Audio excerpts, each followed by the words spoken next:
दोस्तों नमस्कार। भारत में हर हर संभव विवाद के बीच यह तो दिख रहा है कि पश्चिमी शैली में गाया गया भजन भारत में कैसे पहुंच रहा है, लेकिन क्या हम जानते हैं कि पश्चिम में भारत का भजन कीर्तन कैसे गया? आज भारत के नौजवान गायक अफ्रीकी मूल की एक कृष्ण भक्त कीर्तनकार अच्युत गोपी की धुन पर हर हर संभव गा रहे हैं, लेकिन असल सवाल तो ये है कि स्वयं अच्युत गोपी तक कृष्ण भक्ति कैसे पहुंची। मैं सुरेश और आप देख रहे हैं फैक्टवाणी हिंदी को।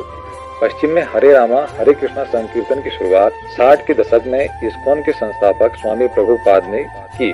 स्वामी प्रभुपाद वैष्णव मत के संत थे और प्रयागराज में उनके गुरु भक्ति सिद्धांत सरस्वती ने उन्हें आदेश दिया था कि भविष्य में तुम्हें पश्चिम में जाकर भक्ति का प्रसार करना है।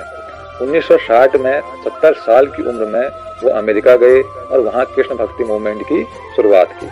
पश्चिम में उन्होंने चैतन्य महाप्रभु के कीर्तन का मार्ग अपनाया और ये उनके इस मूवमेंट के मूल में हरि नाम संकीर्तन था। वे न्यूयॉर्क के पार्कों में जाते और हिप्पॉपियों के बीच हरे रामा हरे कृष्णा नाम का संकीर्तन करते। इस तरह शुरू हुआ उनका कृष्ण भक्ति मूवमेंट, जो 1967 में इस्कॉन के रूप में सामने आया और जो आज दुनिया में लगभग हर देश में मौजूद है। इस्कॉन का प्रमुख जोर हरि नाम संकीर्तन पर होता है। उनका सिर्फ एक कार्य है और वह है हरि नाम संकीर्तन। पूरी दुनिया में इस्कॉन की अनुयायी नियमित हरे रामा हरे कृष्णा नाम का कीर्तन करते हैं। उन्होंने इसे ही आंदोलन बना दिया है। 70 के दशक में मशहूर म्यूजिक ग्रुप बीटल्स के जॉर्ज हैरिसन को हरे कृष्ण संकीर्तन इतना पसंद आया कि वो प्रभुपाद के भक्त बन गए और 1970 के अपने एल्बम माई स्वीट लॉर्ड में हरे कृष्णा संकीर्तन को शामिल किया। वहां से पश्चिम में हरि नाम संकीर्तन की जो लोकप्रियता बढ़ी, उसने समय के साथ साथ इसे आंदोलन बना दिया। आज पश्चिम के देशों में जहाँ जहाँ इस्कॉन है, वहाँ इस्कॉन के भक्त हरि नाम संकीर्तन करते हैं, नाचते गाते हुए सड़कों पर निकलते हैं। इसके लिए बड़े बड़े आयोजन होते हैं जिसमें इस्कॉन से जुड़े संकीर्तन करने वाले पहुंचते हैं। दुनिया के अलावा भारत के मायापुर में संकीर्तन का एक वार्षिक आयोजन होता है जिसमें दुनिया भर से गायक पहुंचते हैं और कई दिनों तक संकीर्तन करते हैं। स्वामी प्रभुपाद ने जैसे संकीर्तन को पश्चिम में प्रसारित करने में अपना अहम योगदान दिया है, वैसे ही भजनों को पश्चिम में लोकप्रिय बनाया है नीम करोली बाबा ने।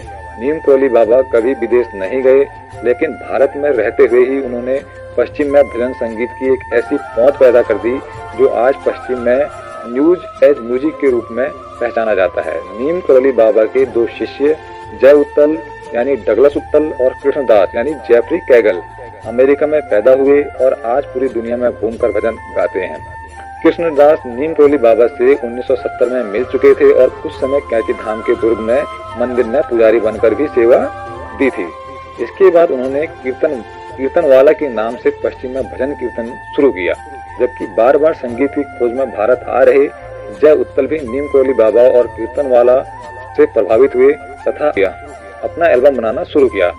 इन दोनों के अपने दर्जनों भजन एल्बम हैं जिसमें इन्होंने देवी काली, दुर्गा, राम, कृष्ण, हनुमान के भजन गाए हैं और संकीर्तन किए हैं। दोनों भजन गायक अमेरिकी नागरिक हैं और शांति की खोज में भारत की ओर आए। दोनों 70 साल की उम्र पूरी कर चुके हैं और आज भी पूरी सक्रियता से भजन और नाम संकीर्तन के माध्यम से लोगों में आध्यात्मिक शांति का अनुभव पहुंचा रहे हैं। कृष्णदास मुख्य रूप से अपने हनुमान चालीसा और भजन के लिए विख्यात हैं, तो जय उत्तल भजनों के फ्यूजन एल्बम के लिए कृष्णदास और जय उत्तल अपने भजनों और संकीर्तनों के लिए अलग अलग समय में संगीत के लिए प्रतिष्ठित ग्रैमी अवार्ड के लिए भी नामित हो चुके हैं। आज ये दोनों योगा म्यूजिक के नाम पर अमेरिका ही नहीं बल्कि यूरोप के दूसरे देशों में भी जाने और पहचाने जाते हैं।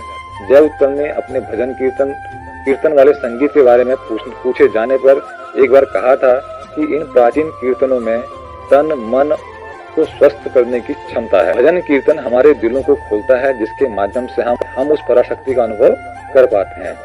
इसके अलावा ओशो, रजनीश और श्री श्री रविशंकर ने भी पश्चिम के कुछ संगीतकारों को प्रभावित किया जो भजन कीर्तन या आध्यात्मिक संगीत को संसार भर में प्रसारित कर रहे हैं। इसमें ओशो से प्रभावित प्रेम जोशुआ का नाम प्रमुखता से लिया जा सकता है। उनका फ्यूजन म्यूजिक आध्यात्मिक संगीत को दुनिया में काफी पसंद किया जाता है। भारतीय आध्यात्मिकता के प्रभाव में आकर ये संगीतकार भजन कीर्तन के माध्यम से जो प्रयोग कर रहे हैं वह रॉक पॉप रैप को पसंद करने वाली पीढ़ी को पसंद आ रहा है। भजन कीर्तन एक ऐसा लयात्मक प्रभाव है जो मन को उद्विग्न करने के बजाय शांत करता है। संभवतः इसलिए बिहार स्कूल ऑफ योगा के संस्थापक स्वामी सत्यानंद सरस्वती ने इस सदी की शुरुआत में ही कहा था कि 20वीं सदी योग की सदी थी, अब 21वीं सदी कीर्तन की सदी होगी। खंडित मन और जीवन को जो लय और शांति भजन कीर्तन देते हैं वह किसी और माध्यम से नहीं मिल सकती। दोस्तों, अगर आपको हमारे द्वारा दी गई जानकारी अच्छी लगी हो तो हमारे चैनल को लाइक करें, सब्सक्राइब करें और शेयर करें। मिलते हैं अगले वीडियो में।